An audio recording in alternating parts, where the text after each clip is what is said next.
స్వామీజీ వచ్చారా? వచ్చారు. అది హరి ఓం అన్నారు. 10:11కి వస్తా అన్నారు కదా. మీరు ఈ లోపల ప్రార్థనా శ్లోకాలు చేయండి. ఆయన ఇష్టం.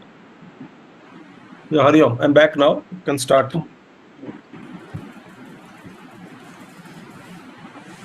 ఓం శ్రీ గురుభ్యో నమః. ఓం శ్రీ గణేశాయ నమః. గురువులు స్వామి దుర్పానంద వారికి, శ్రీ రాజకోటి శర్మ గారికి పాదాభివందనలు, సహాధ్యాయులకు అభివందనలు. ప్రార్థనా శ్లోకాలతో ప్రారంభించుకుందాం. ప్రణామములు. ఓం శ్రీ గురుభ్యో నమః. ఓంకారం బిందు సంయుక్తం నిత్యం ధ్యాయంతి యోగినః కామదం మోక్షదం చైవ ఓంకారాయ నమో నమః.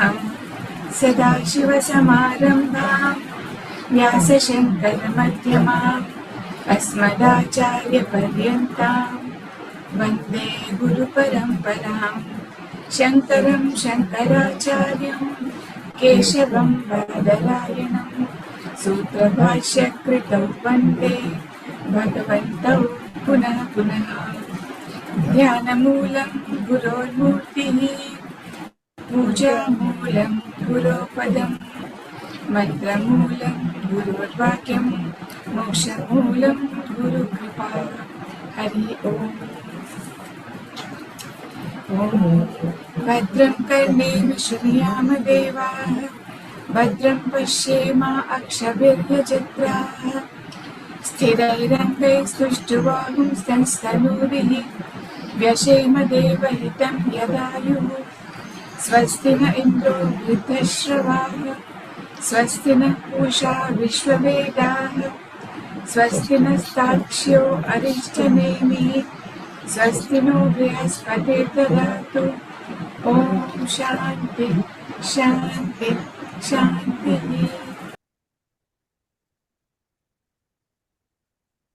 Om Bhadram Karneभिः Shrunuyama Devaः Bhadram Pashyemakshabhirjajatraः Sthirainangaiस्तुष्टुवागं सस्तनूभिः व्यशेम देवहितं यदायुः. स्वस्ति न इन्द्रो वृद्धश्रवाः स्वस्ति नः पूषा विश्ववेदाः स्वस्ति नस्तार्क्ष्यो अरिष्टनेमिः स्वस्ति नो बृहस्पतिर्दधातु. ओम शान्तिः शान्तिः शान्तिः. ओम सदाशिवसमारम्भां शङ्कराचार्यमध्यमाम् अस्मदाचार्यपर्यन्तां वन्दे गुरुपरम्परां. समस्तजनकल्याणे निरतं करुणामयं नमामि चिन्मयं देवं सद्गुरुं ब्रह्मविद्वरं सद्गुरुं ब्रह्मविद्वरं समस्तगुरुपरम्परायै नमः. సత్యమేవ జయతే న అనృతం. సత్యమే జయిస్తుంది, అనృతం ఎప్పటికీ జయించదు. ఈ దేవయాన మార్గం అంతా కూడా సత్యంతోటే విస్తరింపబడింది అని చూసాం. మహర్షులు ఆ మార్గం ద్వారానే పరమైనటువంటి నిధిని పొందారు. నిధి అంటే ఆత్మనిధి, ఆత్మస్వరూపం. అది ఏ ధర్మాలతో కూడుకున్నది ఆత్మతత్వం అంటే అది అచింత్య రూపం, సూక్ష్మంగా ఉన్నటువంటిది, ఆకాశం కన్నా సూక్ష్మంగా ఉన్నటువంటిది. తర్వాత దూరంగా ఉంటుంది. ఎవరికి? అజ్ఞానులకి చాలా దూరంగా ఉంటుంది. అజ్ఞానులకి, జ్ఞానులకి తమ ఆత్మస్వరూపమే కాబట్టి దగ్గరగా ఉంటుంది అని ఈ రెండు మంత్రాలు మనం చూసాం. తర్వాత ఇప్పుడు 8వ మంత్రం, పునః అపి అసాధారణం తదుపలబ్ధి సాధనం ఉచ్యతే. అంటే ఆత్మ సాక్షాత్కారానికి, ఆత్మస్వరూపాన్ని పొందడానికి ఒక అసాధారణమైనటువంటిది ఒక సాధన ఉంది.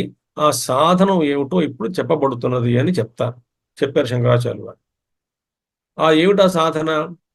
అసాధారణం అంటే గొప్పదైనటువంటి సాధన. అదే ముఖ్యం. నిజానికి ఏ సాధనం గురించి మనం చెప్పుకోబోతున్నామో అదే అన్ని సాధనల యొక్క లక్ష్యం. ఇప్పుడు ఏదైతే మనం చెప్పుకోబోతున్నామో, ఏ సాధన మీరు చేసినప్పటికీ, ఏ మార్గంలో మనం నడిచినప్పటికీ కూడా, ఆధ్యాత్మిక మార్గం మీరు ఏ మార్గాన్ని పట్టుకున్నా, ఏ గురువుని పట్టుకున్నా, ఏ మంత్రాన్ని ఉచ్చరించినా, ఏ సిద్ధాంతాన్ని ఆశ్రయించినా, ఏ మతాన్ని మీరు అవలంబించిన ఒక జంక్షన్ వస్తాం. అందరూ అన్ని మార్గాలు ఒక జంక్షన్ తీసుకెళ్ళాలి.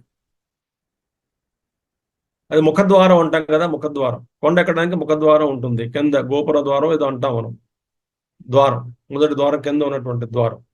ఆ ద్వారం దాకా అన్ని మార్గాలు అక్కడికి వెళ్తాయి. అక్కడ కామన్. మీరు ఎటుపక్క నుంచి వచ్చినా ఆ ద్వారం దగ్గర కలవాల్సిందే. ఆ ద్వారం గుండానే ఆ లోపల ప్రయాణం చేసి ఆ కొండ మీద ఉన్న దేవుణ్ణి దర్శనం చేసుకోవాలి.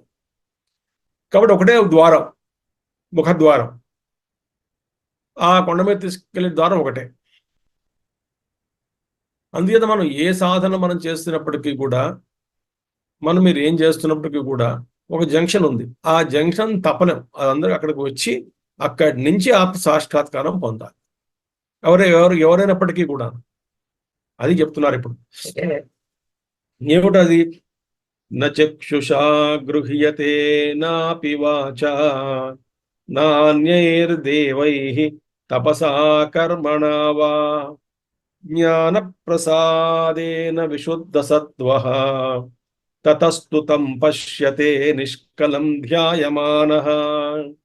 నచక్షుషా గృహ్యతే నాపి వాచా నాన్యైర్దేవైః తపసా కర్మణా వా జ్ఞాన ప్రసాదేన విశుద్ధ సత్వః తతస్తు తం పశ్యతే నిష్కలం ధ్యాయమానః. ఏమిటది? ఇప్పుడు అది ఆ తత్వం. ఏమిటి అసాధారణ తత్వం? చూడండి. యస్మాత్ నా చక్షుషా గృహ్యతే. అది ఆత్మతత్వం కూడా చెప్తారు ఇంకోసారి. ఏమిటది? కేనచిదపి, ఎవరి ద్వారా అయినప్పటికీ కూడా ఆ ఆత్మతత్వం కళ్ళతో గ్రహించలేము కనుక, since the atman cannot be realised through eyes, cannot be seen through eyes. యస్మాత్ న చక్షుషా గృహ్యతే కేనచిదపి, అంటే ఎవరైనప్పటికీ కూడా, ఎవరి ద్వారా అయినప్పటికీ కూడా ఇదే రూల్ అందరికీను. ఒకటే నియమం. ఏమిటది? బాహ్యేంద్రియముల ద్వారా ఆత్మతత్వాన్ని గ్రహించలేము. మనసు కూడా పనికిరాదు, బుద్ధి కూడా పనికిరాదు. ఎందుకని అంటే అరూపత్వా, రూపం లేదు కాబట్టి చక్షువులతో గ్రహించలేం. శబ్ద స్పర్శ రూప గంధములు 5 ఉన్నాయి. వీటన్నిటికీ అందదు. ఏది? ఆత్మతత్వం. నాపి గృహ్యతే వాచా అనభిధేయత్వా, ఇంద్రియాలు జ్ఞానేంద్రియాల ద్వారా గ్రహించలేం. కొన్ని కర్మేంద్రియాల్లో అది పనికిరాదు. వాక్ ముఖ్యంగా, వాడి గురించి, ఆత్మ గురించి వాక్ ద్వారా తెలియజేయవచ్చా అంటే కుదరదు. ఎందుకని? అనభిధేయత్వా, అంటే అది వాకు చేత చెప్పవడానికి వీలైనటువంటిది కాదు. మనం దేని గురించి చెప్పగలం చెప్పండి? ఇప్పుడు మీరు ఏదైనా సరే మనం వాక్కు గురించి, వాక్కును ప్రయోగించి చెప్పాలి అంటే దానికి ఏదో ఒక అవగాహన ఉండాలి కదా. ఏదో విధంగా అవగాహన కలిగితే జ్ఞానేంద్రియాల ద్వారా కానీ, కర్మేంద్రియాల ద్వారా కానీ, బుద్ధి ద్వారా కానీ, మనసు ద్వారా కానీ ఏదో విధంగా ఒక అవగాహన అనేటువంటిది కలిగితే, ఆ అవగాహన కలిగిన తర్వాత ఆ వస్తువు గురించి వాక్కుతో చెప్పడం అనేటువంటిది సాధ్యపడుతుంది. కానీ బుద్ధికి అవగాహన రాదు, బుద్ధికి అందదు, మనసుకు అందదు, ఇంద్రియాలకు అందదు, జ్ఞానేంద్రియాలకు అందదు, కర్మేంద్రియాలకు అందదు. అలాంటి వస్తువుని వాక్కు ద్వారా మనం ఎలా చెప్పగలం? ఇది గుణగణాలను వర్ణించగలం, రూపాన్ని వర్ణించలేం. కాబట్టి ఏ వస్తువుకైతే నామము, రూపము, క్రియ, గుణము, విశేషం, సంబంధం ఇలాంటివన్నీ ఏ వస్తువుకైతే ఉండవో, లేవో, ఆ వస్తువుని నోటి ద్వారా మనం ఎలా చెప్పగలం? కాబట్టి అనభిధేయత్వాత్ అంటే ఏ విధంగా అయినా కూడా ఇది వాక్కు అందదు ఆత్మతత్వం. నాపి గృహ్యతే వాచ అనభిధేయత్వాత్ నచ అన్యై దేవై ఇతరేంద్రియై. వాక్కుది పెట్టుకున్నాం, మిగతా ఇంద్రియాలు కూడా అంతే సంగతి. అంటే కంటికి చూడలేము, శబ్దం ద్వారా వినలేము, ముక్కు ద్వారా నా వాసన ద్వారా గ్రహించలేము, రుచి ద్వారా తెలుసుకోలేము, స్పర్శ ద్వారా అందదు. నడిచిపోని పొందుదామంటే కుదరదు, చేత్తో పట్టుకుందామంటే కుదరదు, వాక్కుతో కీర్తిద్దామంటే కుదరదు.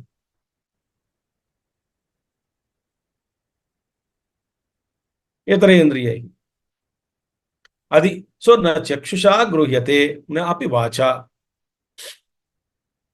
తర్వాత ఏమిటి? అన్యై దేవై. తర్వాత తపసా కర్మణావా. తపసా కర్మణావా. తపసః అంటే ఏమిటి? తపస్సు అంటే ఏమిటి చూడండి. తపస్సుని సర్వప్రాప్తి సాధనత్వే అపి. తపస్సు అనేటువంటిది సర్వప్రాప్తి సాధనం.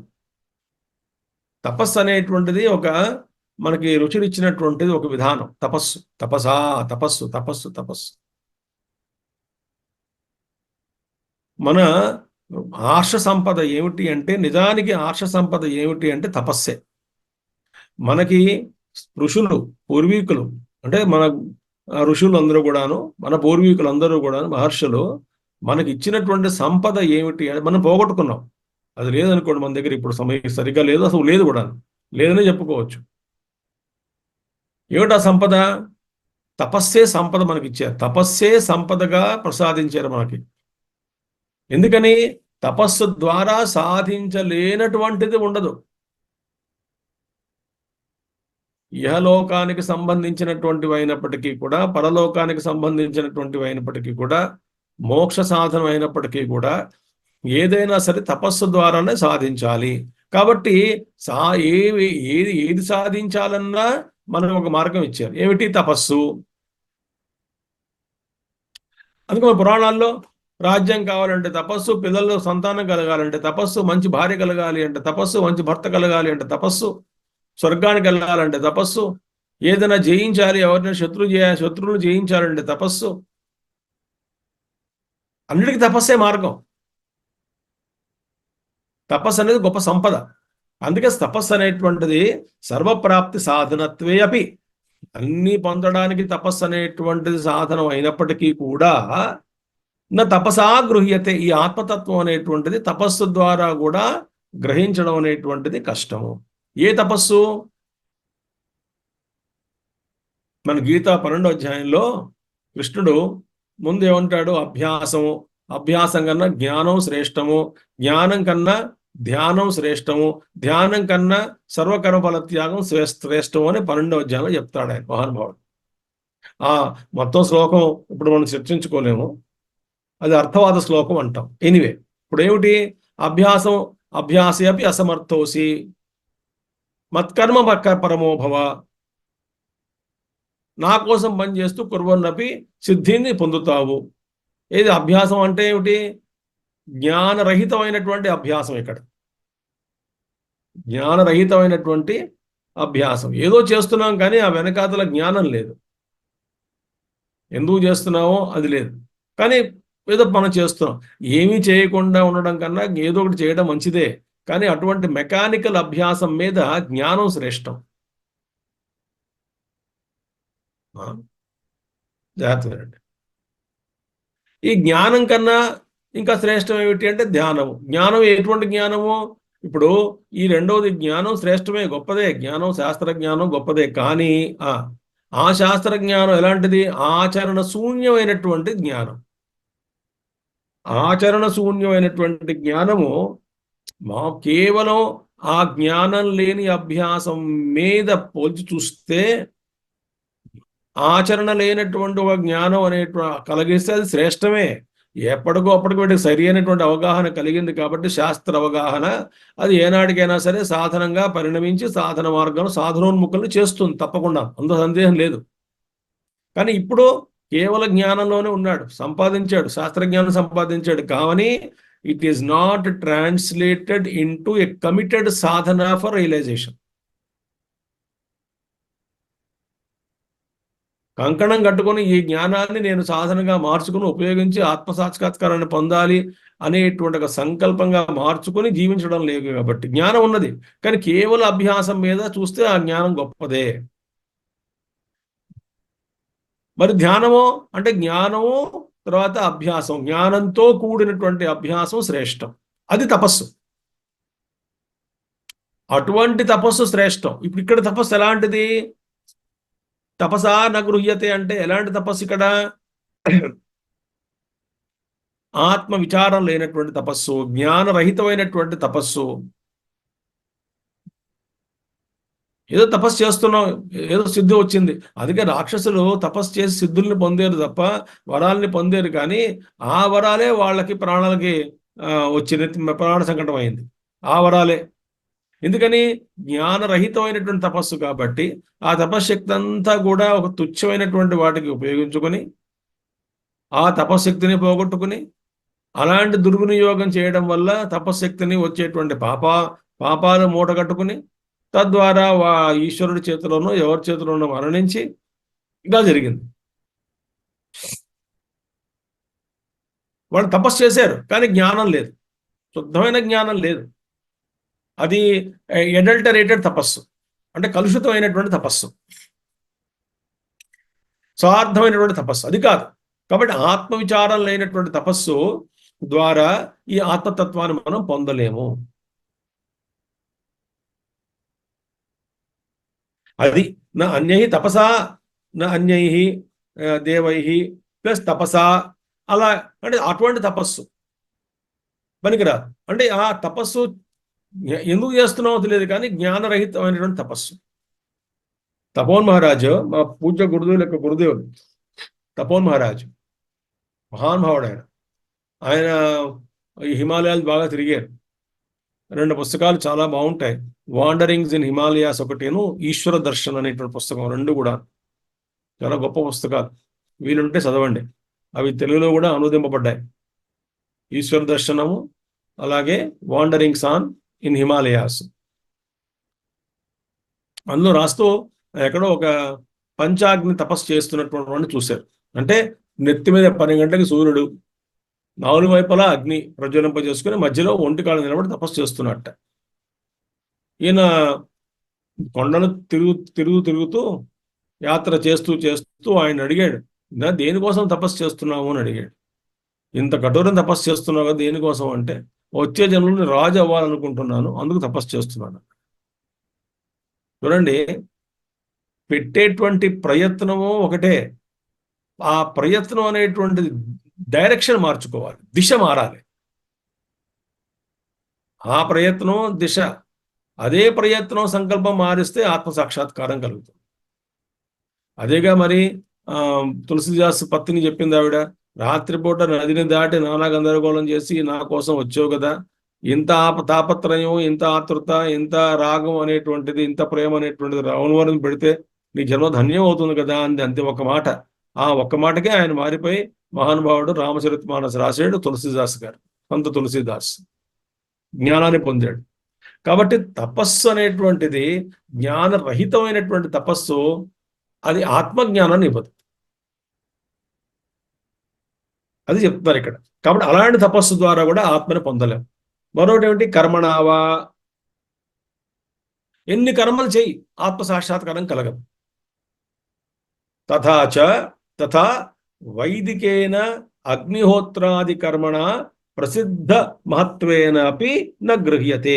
వైదిక కర్మ చాలా ప్రసిద్ధమైనది. ఎందుకంటే వేద మార్గంలో కర్మకాండ ఎక్కువ భాగము.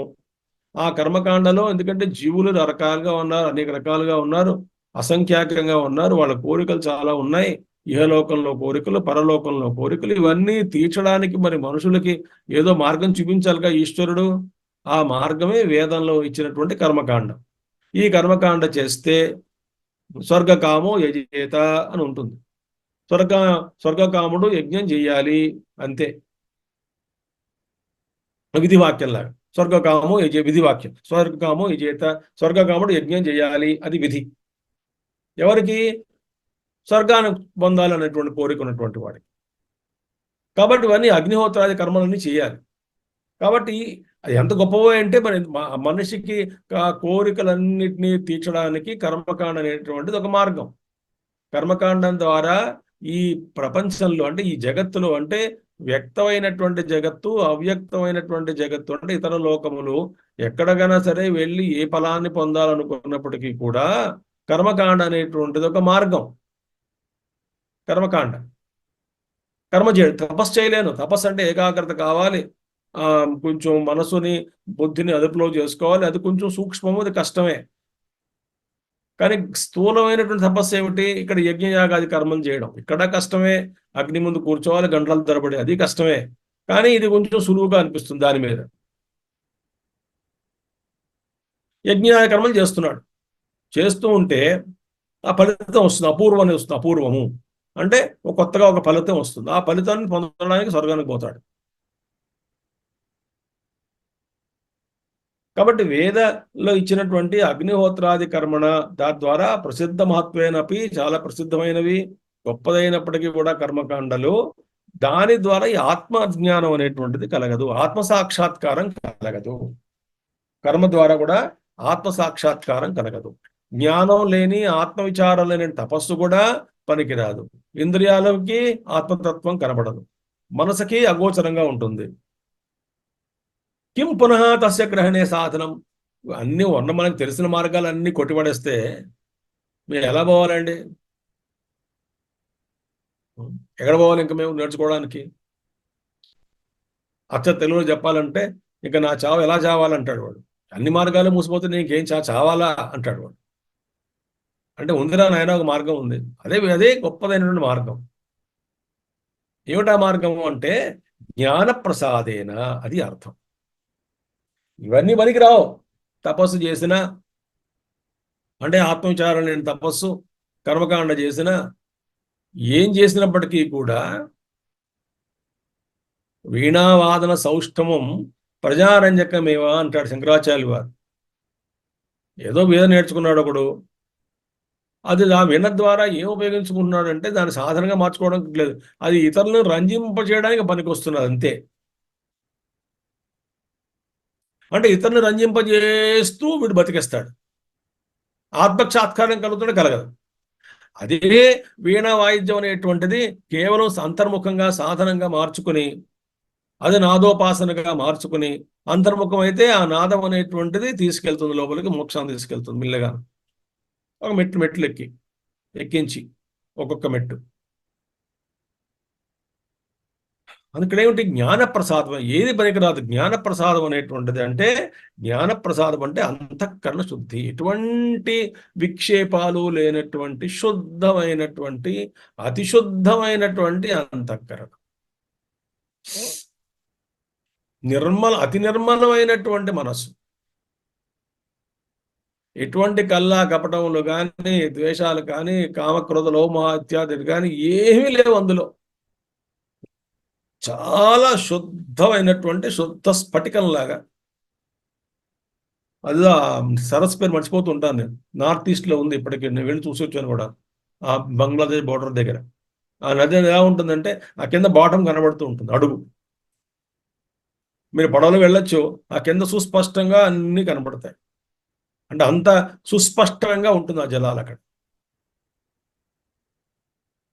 అదేవిధంగా అంతఃకరణం ఎంత శుద్ధమైపోతుందంటే అసలు ఎటువంటి మీరు వెతికినా సరే ఎటువంటి లోపము కనబడదు, ఎటువంటి కలుషితము అందులో లేదు. శుద్ధమైనటువంటి అంతఃకరణం, అదే జ్ఞాన ప్రసాదం అంటే ప్రసన్నమైనటువంటి మనసు. ఎటువంటి బాధ, బెంగ, బెదురు, భయం ఇలాంటివి ఏమీ లేవు. జంకు ఏమీ లేవు అందులో. ఎటువంటి దుర్గుణాలు లేవు, ఈర్ష్య ద్వేషాలు ఏమీ లేవు.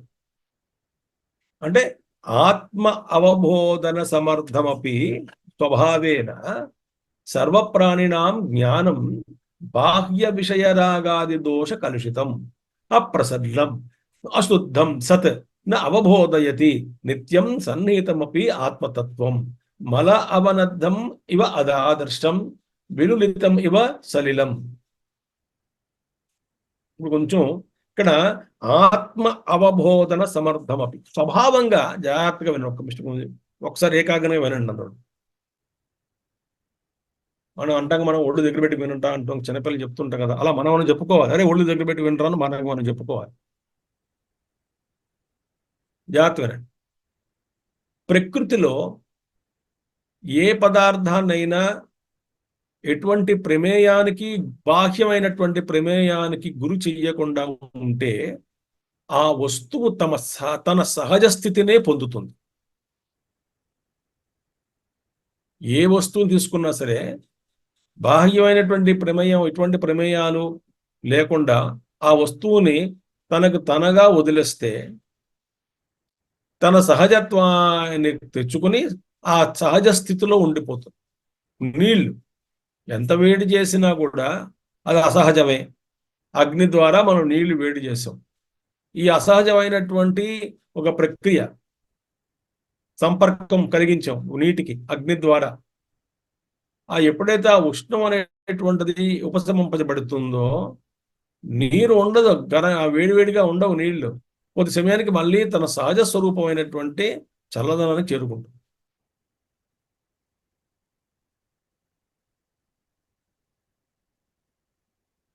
అదే విధంగా ప్రకృతిలో అన్ని కూడా అంటే మన ప్రమేయం లేకుండా వాటి వదిలేస్తే శుద్ధంగానే ఉంటుంది. అంతఃకరణం కూడా మనం కలుషితం చేసుకుంటున్నాం. కానీ గంగా నది ఎప్పుడు శుద్ధమే, దాన్ని మనం కలుషితం చేస్తున్నాం. ఎప్పుడైతే ఈ కాలుష్య నివారణం అంటే మనంగా నదిని కలుషితం చేయడం అనేటువంటిది మానేస్తామో ఓ 4-5 రోజులు నది మరి శుద్ధంగా కనబడుతుంది మనకి.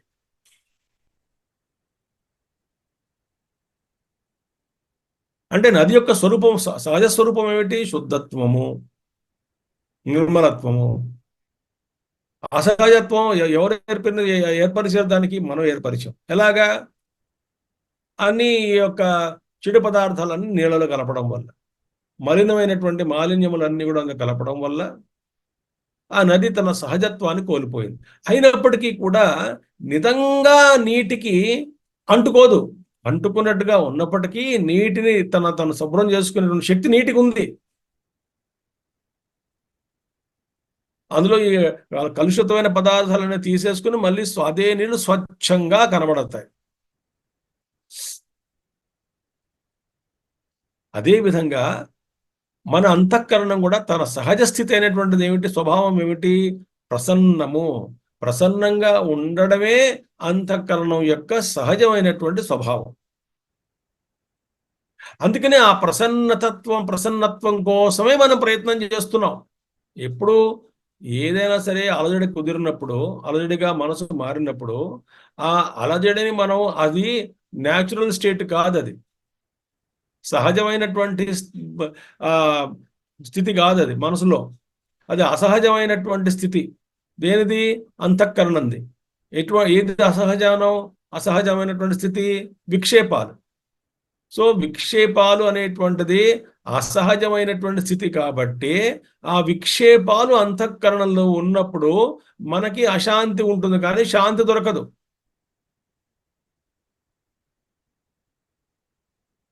ఎందుకు శాంతి దొరకటం లేదు? అంతఃకరణ స్వరూపం అనేటువంటి సహజమైనటువంటి స్వభావం ఏమిటి? శాంతి, ప్రసన్నంగా ఉండడం. ఆ ప్రసన్నత్వాన్ని మనం కోల్పోయాం. ఆ కోల్పోవడం వల్ల మనకి ఆ స్థితి, అలజడిగా ఉన్నటువంటి అంతఃకరణం యొక్క స్థితి, ఆ స్థితి అనేటువంటిది నాకు ఆనందాన్ని ఇవ్వటం లేదు. కాబట్టి తిరిగి మళ్ళీ ఆ అంతఃకరణాన్ని సహజమైనటువంటి స్థితిలో పెట్టడానికి చేసేటువంటి ప్రయత్నమే ఆ కోరికలు తీర్చడం అనేటువంటి ప్రక్రియ. ఏమిటవుతున్నది? కోరిక అనేటువంటిది అంతఃకరణాన్ని విక్షిప్తం చేస్తున్నది. అది అసహజమైనటువంటి ఆ స్థితి నుంచి అసహజమైనటువంటి స్థితికి తీసుకెళ్తున్నది. ఎవరు? కోరిక. ఆ కోరిక కలగడం వల్ల అంతఃకరణలో ఒక మథనం ఏర్పడింది. ఆ మథనం అనేటువంటిది అసహజమైనటువంటి స్థితి. ఆ అసహజమైనటువంటి స్థితిని మళ్ళీ దాన్ని తీసేసి మళ్ళీ సహజమైనటువంటి స్థితి ఏమిటది? ఏ కోరికలైతే మనసులో ఉద్భవిస్తున్నాయో, కోరిక అనేటువంటిది మనసులో అలజడి కాబట్టి, అసహజమైనటువంటి స్థితి కాబట్టి, ఆ కోరికని తీర్చేస్తే మళ్ళీ మనసు సహజంగా ఉంటుంది కాబట్టి, ఆ కోరిక కోరికను తీర్చేటువంటి ప్రయత్నం చేస్తున్నాం. ఎందుకని ఆ మనసును అలా వదిలేసిగా అంటే అసహజమైనటువంటి మనసు మనకి దుఃఖాన్ని కలిగిస్తున్నది. దుఃఖాన్ని కలిగిస్తున్నది కాబట్టి అసహజమైనటువంటి మనసుని దూరం పెట్టడానికి, మళ్ళీ సహజత్వాన్ని తెచ్చుకోవడానికి మనకి తెలిసిన ఒకటే మార్గం ఏమిటి?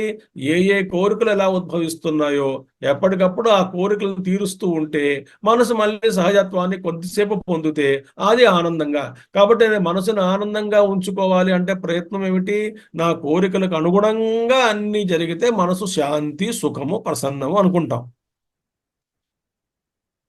ఎందుకు కోరుకోవాలి ప్రసన్నత్వాన్ని, ప్రసన్నమైన మనసుని? అంటే అది సహజ స్థితి కాబట్టి.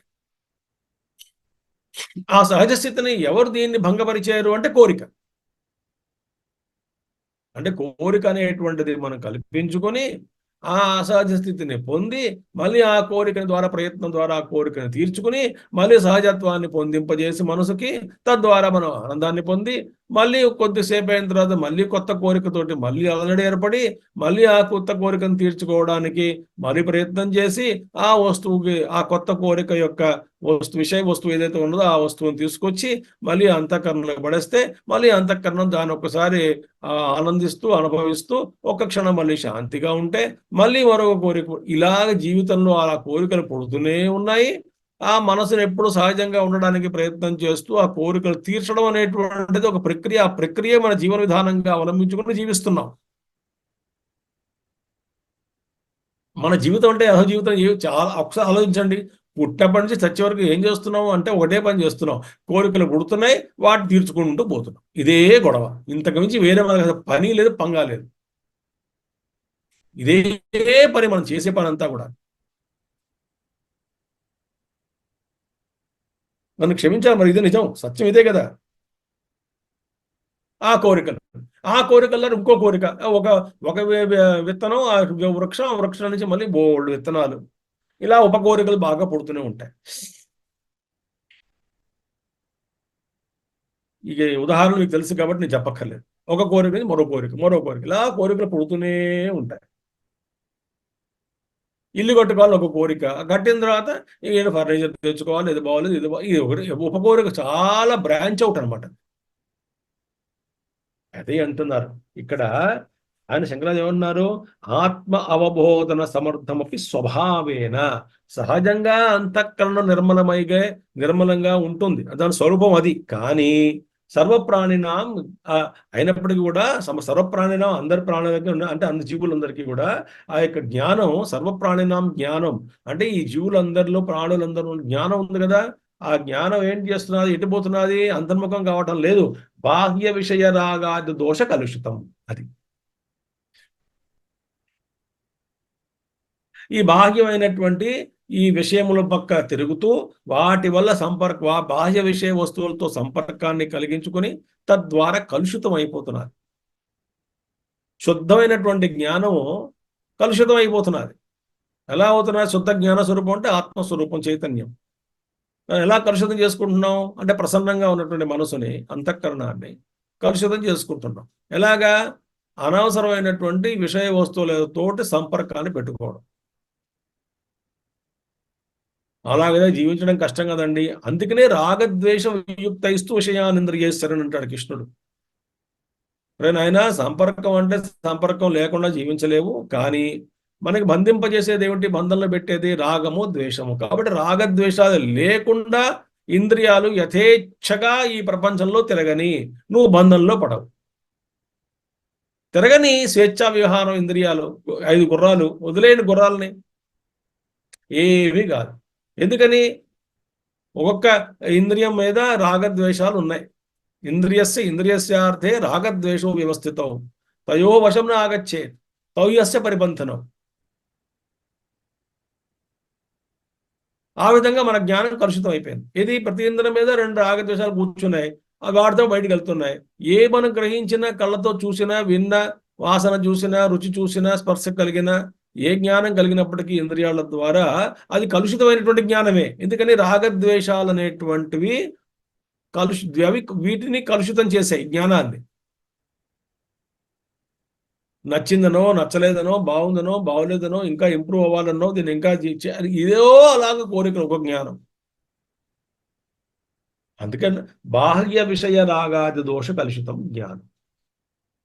రాగ ద్వేషం అన్ని వాటి వల్ల కూడా ఈ జ్ఞానం అనేటువంటిది కలుషితం అయిపోవడం వల్ల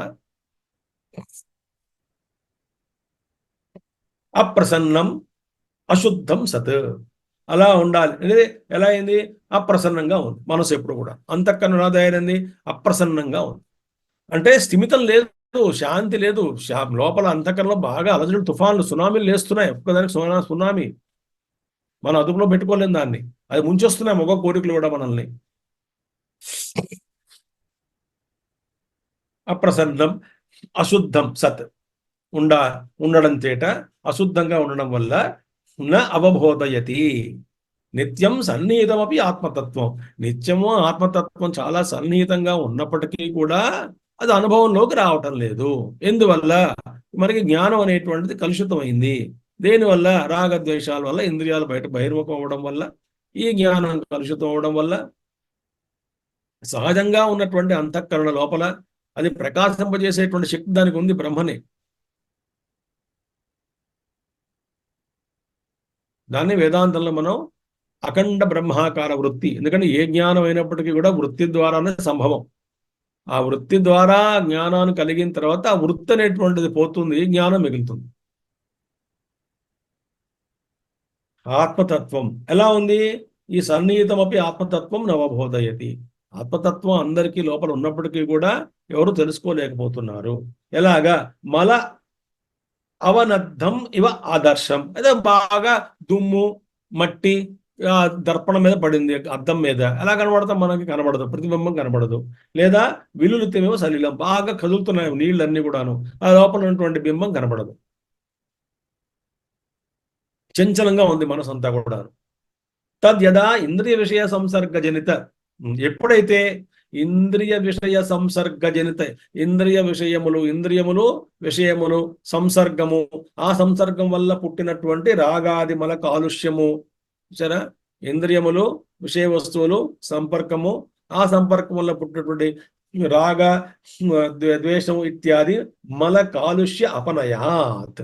ఇలాంటి తద్వారా పుట్టినటువంటి ఈ సంపర్కం వల్ల పుట్టినటువంటి రాగము ద్వేషము ఇత్యాది ఈ దుర్గుణాలన్నీ కూడా ఎప్పుడైతే తొలగిపోవడం వల్ల అపనయనాత్ ఆదర్శన సలిలాదివత్ ప్రసాదితం స్వచ్ఛం శాంతం అవతిష్టతే.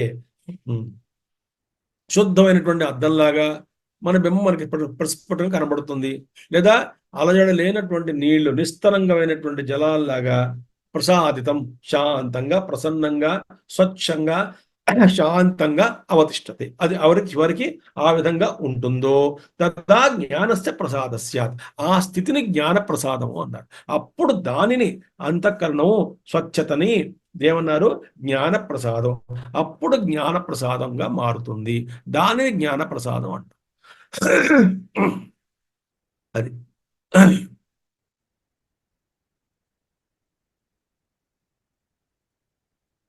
అంతఃకరణ శుద్ధి చేసుకోవాలి.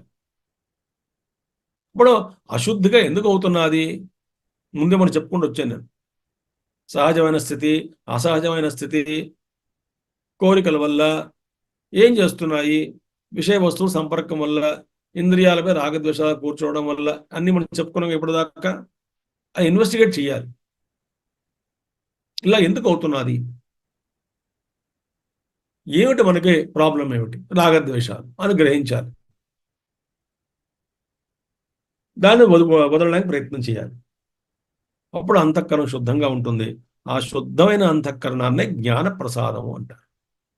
అంటే ఆ జ్ఞాన ప్రసాదం వల్ల నిర్మలమైన అంతఃకరణంలో ఆ బ్రహ్మజ్ఞానం అనేటువంటిది ప్రస్ఫుటంగా గోచరిస్తుంది. అది గోచరించి ఆ తర్వాత దీనికి ఉపాధిగా ఉన్నటువంటిది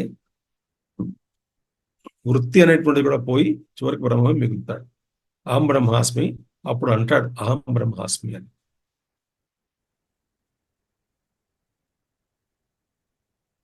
తేన జ్ఞాన ప్రసేదేన, అటువంటి జ్ఞాన ప్రసాదం చేత విశుద్ధ సత్వ అంటే విశుద్ధంతఃకరణో యోగ్యో బ్రహ్మద్రష్టం యోగ్యో భవతి అని అర్థం. భవతి పెట్టుకోవాలి అంటే అలా విశుద్ధమైనటువంటి అంతఃకరణం ఉన్నటువంటి వాడు బ్రహ్మ అనుభూతికి యోగ్యుడుగా అవుతాడు. వాడే యోగ్యుడు. ఇదే ఇందాక అన్నాను మొదట ఉదాహరణ ఏం చెప్పాను, కొండ మీదకి అమ్మవారిని కానీ లేకపోతే అయ్యవారిని కానీ దర్శనం చేసుకోవడానికి ఆ అన్ని మార్గాలు వచ్చినా ఏ ఊరు నుంచి వచ్చినా ఆ ముందు కింద ఉన్నటువంటి ప్రాకారం ఏదైతే ఉందో ముఖ్య ప్రాకారం, ఆ ముఖ ప్రాకారం దగ్గరికి వెళ్ళాలి. అక్కడి నుంచే మొత్తం అందరూ కలిసి మార్గం పైకి వెళ్ళాలి. చివరి ఏదో పంప అంటాం, అక్కడ నది పంపా నుంచి మొదలవుతుంది యాత్ర అని.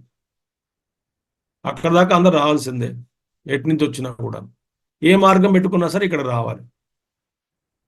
అది ఏమిటి ఆ మార్గం అంటే ఇక్కడ రావాలంటే జ్ఞానప్రసాదం, శుద్ధమైన అంతఃకరణం, అదే మార్గం. కాబట్టి విశుద్ధ అంతఃకరణ యోగ్యో బ్రహ్మద్రష్టం. విశుద్ధ అంతఃకరణం ఉన్నటువంటి వాడే యోగ్యుడు బ్రహ్మానుభూతికి. యస్మాత్ తతః కాబట్టి తతః దేర్ఫోర్ తస్మాత్తు తం ఆత్మానం పశ్యతి ఉపలభతే. ఏది అలాంటి వాడు ఆత్మను పొందుతాడు. విశుద్ధ అంతఃకరణం ఉన్నటువంటి వాడు ఎలాంటి ఆత్మను చూస్తాడు? నిష్కలం సర్వ అవయవ భేదవర్జితం ఆత్మానం పశ్యతి. ఎటువంటి ఆత్మ చూస్తాడు? ఎటువంటి అవయవ భేదాలు లేనటువంటి ఆత్మను చూస్తాడు. ఆత్మని తత్వాన్ని ఆత్మని గ్రహిస్తాడు, చూస్తాడు. ఎలాగా? ఎవరు చూస్తారు? ధ్యాయమాన అంటే ధ్యానం చేసేటువంటి వాడు. సో సత్యాది సాధనవాన్ ఉపసంహృత కరుణ ఏకాగ్రేణ మనసా ధ్యాయమాన, అది అర్థం.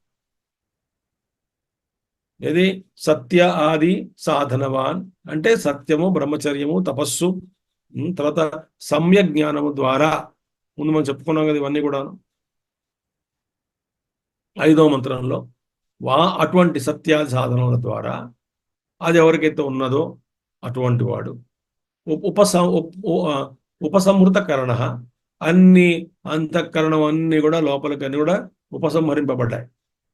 అది అంటే నిగ్రహించబడ్డాయి. అన్ని ఇంద్రియాలు కూడా తమ అధీనంలో ఉన్నాయి. ఏకాగ్రంగా కుదిరింది. ఏకాగ్రేణ మనస, ఏకాగ్ర చిత్తంతో ధ్యానం చేస్తూ ఉన్నటువంటి వాడు చింతయన్ జాయమాన ఆత్మానం పశ్యతి. నిష్కలం సర్వ అవయవ భేదవర్జితం ఆత్మానం పశ్యతి.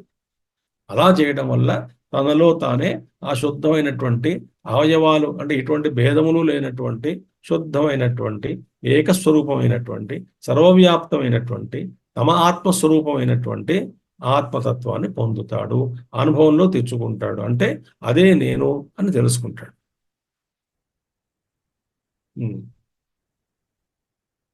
యం ఆత్మానం ఏవం పశ్యతి. యం ఆత్మానం ఏవం పశ్యతి అంటే ఏ ఆత్మను ఈ పై విధంగా సాధకుడు దర్శిస్తాడో, యం ఆత్మానం ఏవం పశ్యతి, ఏ ఆత్మను ఈ విధంగా దర్శిస్తాడో ఎటువంటి ఆత్మ చూడండి ఒకసారి.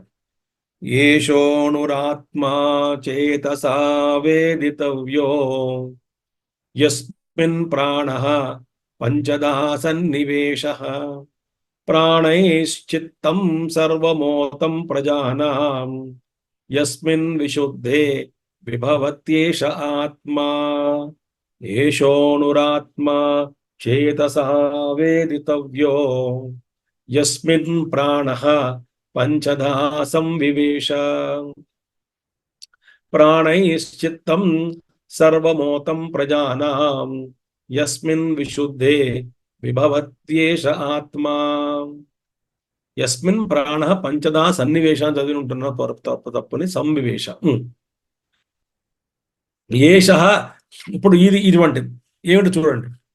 ఏ ఆత్మని వాడు దర్శిస్తాడో అంటే ఏ ఆత్మను దర్శిస్తాడో, ఎలాంటి ఆత్మని? అది ఎక్కడో బయట లేదు, మనలోనే ఉంది. ఎలా ఉన్నది చూపిస్తున్నారు ఇక్కడ. ఏష అణుహు, ఇది ఆత్మ చాలా సూక్ష్మమైనటువంటి. అణోరణీయాన్ మహతో మహీయాన్, మీరందరూ చెప్పుకున్నారుగా ఈ మధ్య. అంబస్య పారే భువనస్య మధ్యే నాకస్య పృష్ఠే మహతో మహీయాన్. మహానారాయణ అందులో అణోరణీయాన్ మహతో మహీయాన్ ఆత్మా గుహాయాం నిహితోస్పజంతో. అది కాబట్టి సూక్ష్మ. అణు అంటే సూక్ష్మంకైనా సూక్ష్మం, అతి సూక్ష్మం. అటువంటి సూక్ష్మమైనటువంటి ఆత్మతత్వాన్ని చేతస వేదితవ్య. అంటే చేతస్సు అంటే ఏమిటి? విశుద్ధ జ్ఞానేన కేవలేన. శుద్ధమైనటువంటి కేవలమైన శుద్ధమైన జ్ఞానం ద్వారా, కేవల జ్ఞానం ద్వారా వేదితవ్య, తెలుసుకోబడుతుంది, తెలియబడుతుంది, తెలుసుకుంటాడు. తెలుసుకోవాలి. వేదితవ్య, తవ్య ప్రత్యయం. ఎలా తెలుసుకోవాలి? చేతస అంటే విశుద్ధ జ్ఞానం ద్వారా, అంటే బుద్ధి ద్వారా, శుద్ధమైన బుద్ధి ద్వారా, అంటే బుద్ధిగ్రాహ్యం అతీంద్రియం. క్వా అసౌ, దాన్ని సరే తెలుసుకోవాలి. ఎక్కడ తెలుసుకోవాలి అటువంటి శుద్ధమైన ఆత్మని? చెప్తున్నారు. యస్మిన్ శరీరే ప్రాణ వాయు పంచద ప్రాణపానాది భేదేన సంవివేశ సమ్యక్ ప్రవిష్ట తస్మిన్నేవ శరీరే హృదయే చేతసా జ్ఞేయ ఇత్యర్థః. ఏ శరీరంలో అయితే, ఎక్కడైతే ప్రాణవాయువు 5 విధాలుగా విభజింపబడి, మన శరీరంలోనే ప్రాణం ఉంది, అది 5గా విభజింపబడింది. ప్రాణ అపాన వ్యాన ఉదాన సమాన పంచప్రాణాలు. ఏ శరీరంలో అయితే ప్రాణం అనేటువంటిది 5 విధాలుగా విభజింపబడి ఈ మన శరీరంలో ప్రవేశించడం జరిగిందో, అంటే ప్రవేశించి ఉందో, సంవివేశ సమ్యక్ ప్రవిష్ట తస్మిన్నేవ శరీరే, ఆ శరీరంలోనే.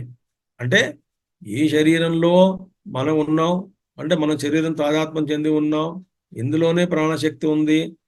ఈ శరీరంలోనే ప్రాణం 5గా విభజింపబడింది. ప్రాణపాన వ్యానుగా అపాన ఉదాన సమానం, ప్రాణ అపాన వ్యాన ఉదాన సమానంగా అంటే విభజించబడింది. విభజించబడినటువంటి ఆ ప్రాణం ఈ శరీరంలో ఉన్నది. ఈ శరీరంలో 5గా డివైడ్ అయ్యి విభజించబడి 5 ఫంక్షన్స్ చేస్తున్నది తన పనులు. ఏ శరీరంలో అయితే జరుగుతున్నదో ఆ శరీరంలోనే, ఆ హృదయంలోనే, అంటే ఆ శరీర హృదయంలోనే చేతస అంటే సూక్ష్మమైనటువంటి శుద్ధమైనటువంటి బుద్ధి ద్వారా జ్ఞేయ ఇత్యర్థః, తెలుసుకోవాలి, తెలియదగినది ఏది? ఆ పరమాత్మ తత్వము, శుద్ధ ఆత్మతత్వము. ఎక్కడ తెలుసుకోవాలి? అదే శరీరంలో. ఏ శరీరంలో అయితే ఈ ప్రాణం అనేది 5గా విభజించబడి 5 రకాల పనులు చేస్తున్నదో ఆ శరీరంలోనే, హృదయంలోనే ఆత్మతత్వాన్ని తెలుసుకోవాలి అని చెప్పడం జరిగింది. కీదృశేన చేతస వేదితవ్య. ఎలాంటి ఆ బుద్ధి, ఎలాంటి బుద్ధితో గ్రహించాలి ఇప్పుడు అంటే చూడండి. ప్రాణై సహ ఇంద్రియై చిత్తం సర్వం అంతఃకరణం. ప్రాణై సహ ఇంద్రియై అంటే ప్రాణములు, ప్రాణం బై ప్రాణం ద్వారా, ఇంద్రియాలతో సహా అంటే ఇంద్రియములు, ప్రాణము, సర్వం చిత్తము, మొత్తం అంతఃకరణం అంతా కూడాను. ప్రజానాం ఓతం వ్యాప్తం ఏన అంటే మనసు, ప్రాణములు ప్రాణశక్తి, ఇంద్రియములు, మొత్తం మనస్సు అంటే అంతఃకరణము, ప్రజల యొక్క అంటే జీవుల యొక్క ఓతం వ్యాప్తం ఏన. ఓతం అంటే వ్యాప్తం. ఇవన్నీ కూడా ఏ తత్వం ద్వారా వ్యాపింపబడిందో, ఏవి? ఇంద్రియాలు, మనసు, బుద్ధి అన్నీ కూడా ఏ తత్వం ద్వారా, ఏ ఆత్మతత్వం ద్వారా ఇవన్నీ కూడా వ్యాపింపబడి ఉన్నాయో, వ్యాప్తం అంటే వీటన్నిటికీ వ్యాప్తి చెంది ఉన్నాయో. వ్యాప్తం ఏన ఎలా ఉన్నాయి? క్షీరమివ స్నేహేన కాష్టమివ అగ్న. ఎలాగైతే పాలల్లో నెయ్యి వ్యాప్తి చెంది ఉన్నదో, క్షీరంలో నెయ్యి, ఆద్యం, ఘృతం వ్యాప్తి చెంది ఉన్నదో, వ్యాపించి ఉన్నదో. ఇంకొకటి ఏమిటి? ఏ విధంగా అయితే కట్టెలో, కర్రలో అగ్ని దాగి ఉన్నదో, వ్యాప్తమై సర్వవ్యాప్తమై అగ్ని ఉన్నదో, అదే విధంగా సర్వం ప్రజానాం అంతఃకరణం చేతనావత్ ప్రసిద్ధం లోకే. ఈ సర్వ ప్రాణుల యొక్క అంతఃకరణం కూడా చైతన్యమే కదా, అది చైతన్యంతో కూడుకుని ఉన్నటువంటిది అంతఃకరణం అంతా కూడా. కాబట్టి చైతన్యవంతము అన్నటువంటి విషయం ప్రసిద్ధం కదా. ఎందుకని? చైతన్యం లేకపోతే అక్కడ జడమే, అన్ని జడమే, పనిచేయదు. బుద్ధి పనిచేయదు, అహంకారం పనిచేయదు, మనసు పనిచేయదు, చిత్తం పనిచేయదు.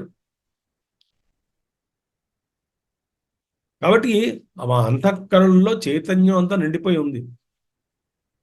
ఎందుకని? అంతఃకరణే 4 ఉండాలిగా, మన బుద్ధి, చిత్త, అహంకారం. ఈ 4 స్వరూపాలు ఏమిటి? వృత్తి స్వరూపాలు. వృత్తి అవన్నీ కూడా వృత్తులు. ఆ వృత్తి ఎక్కడెక్కడైతే ఉందో ఆ వృత్తిలో ప్రతిబింబించినటువంటి చైతన్యం ఉంది కదా. కాబట్టి అంతా కూడా చైతన్యమయమే. అంతఃకరణం అంతా కూడా చైతన్యమయం. సో సర్వం హి ప్రజానాం అంతఃకరణం చేతనావత్ ప్రసిద్ధం లోకే. యస్మిన్ చ చిత్తే క్లేశాదిమల వియుక్తే శుద్ధే. అది సంగతి.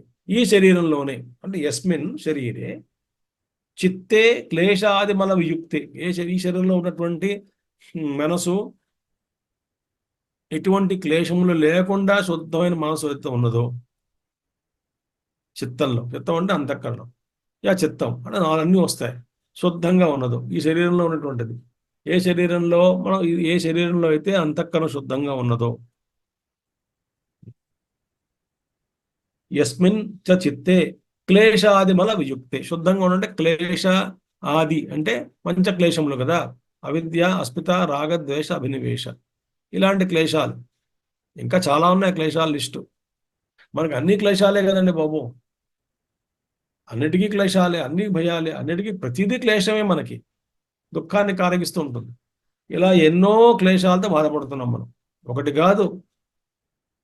దాన్ని మనం తెలుగులో ఈతి బాధలు అంటారు. ఏదో అలాగ ఈతి బాధలు, ఏదో పాపం అలాగ వాడికి క్లేశముల వల్లే అది బాధగా చూస్తున్నాడు. అదేదో పరిస్థితిగా చూస్తే బాగుంటుంది కదా.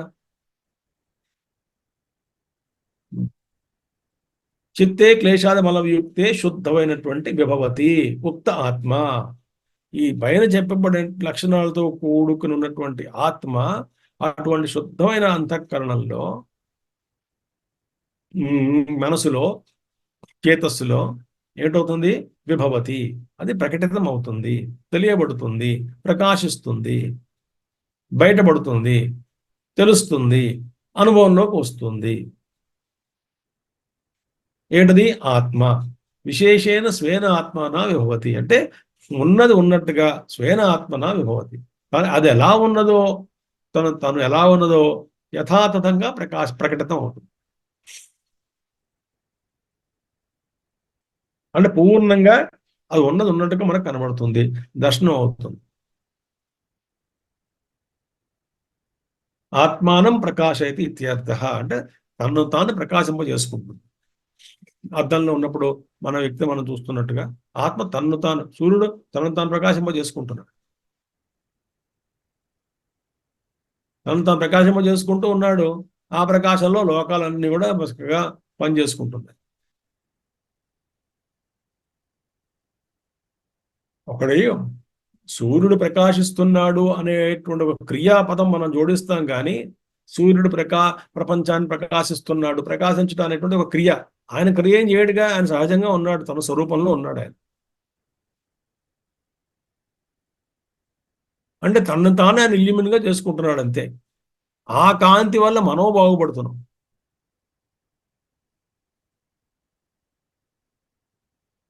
ఆ విధంగా ఆత్మతత్వం అనేటువంటి ప్రకాశిస్తుంది.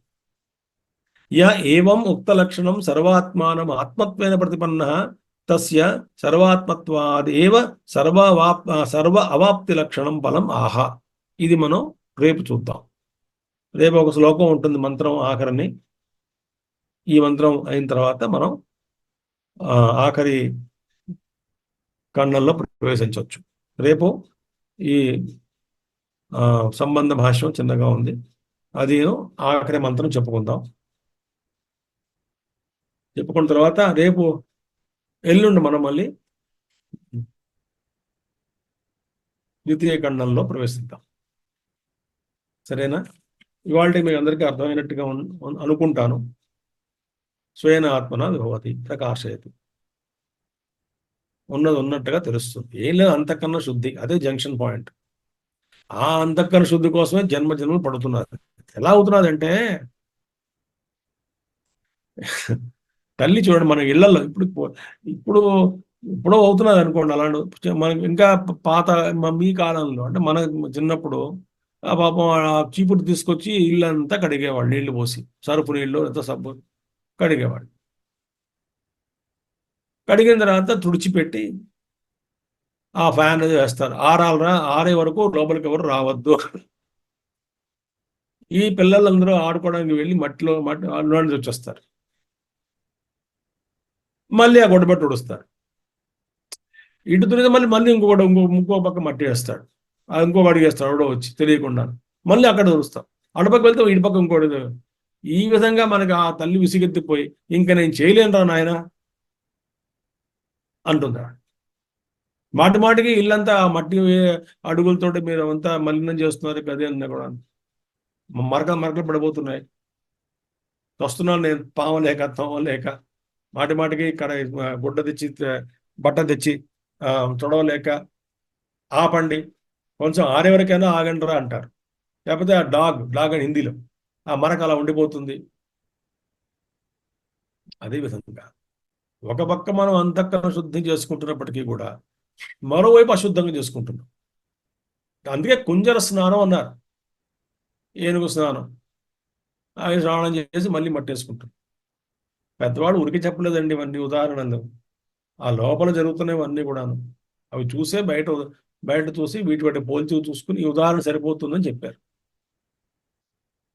సరేనా, రేపు చూద్దాం మరి. ఓం పూర్ణమద పూర్ణమిదం పూర్ణాత్ పూర్ణముదచ్యతే పూర్ణస్య పూర్ణమాదాయ పూర్ణమేవావశిష్యతే. ఓం శాంతి శాంతి శాంతి. హరి ఓం శ్రీ గురుభ్యో నమః. హరి ఓం సద్గురునాథ్ మహారాజ్ की जय. Thank you all. Hari Om.